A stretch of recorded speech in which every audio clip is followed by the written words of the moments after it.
Morning guys. So kay kahapon guys, nag-isa ka adlaw man ang ulan guys. Manang karon hadlok ang dalan guys. So hunong sa ami diri kay naay kuan. Naghunong sa ami kay naay importante nga gibuhat ang driver.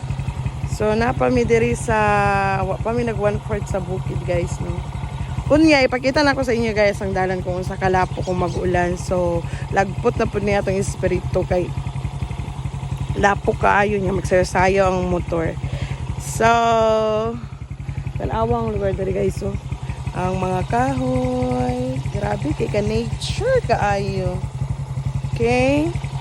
So, I'll show you guys after sa kanang yuta nga lapok kaayo nga malubong among ligid sa motor, but then service yu publiko gihapon ta kay teacher man ta no. So we'll see you guys. A day in my life as maestra sa bukid.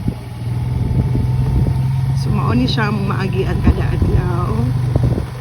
Naay part nga semento na, naay part nga wala pa na semento. So mao ni siya ang hadlok ibiyahan kay labi na og ulan, lapo kayong dalan, nga danlog, magsayo-sayaw ang among motor.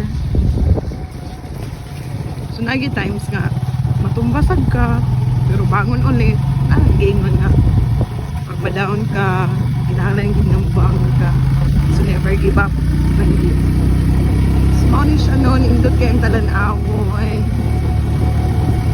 Diri di pa kayo siya lapok, so nagi-area ang lapok ka. Hadlok siya agian sa motor. See the beauty of nature. Grabe ka refreshing kayo mga green yung mga kahoy. So this is Daan Talikaman Agianan.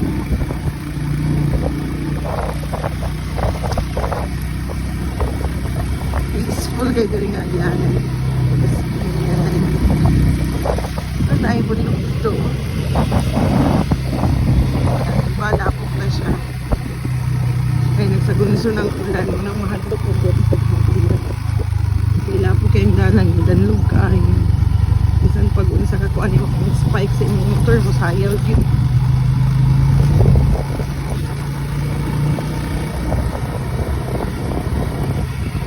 Bye me there guys sa mini waterfalls. Hindi ko siya guys.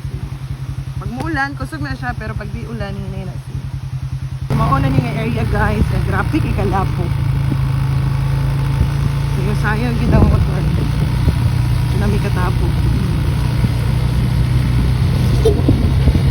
Saan ito pa? Taon. Okay, so, tanawa ang sa kalapo guys. Kaya sayang gitang imong motor. Oh my God.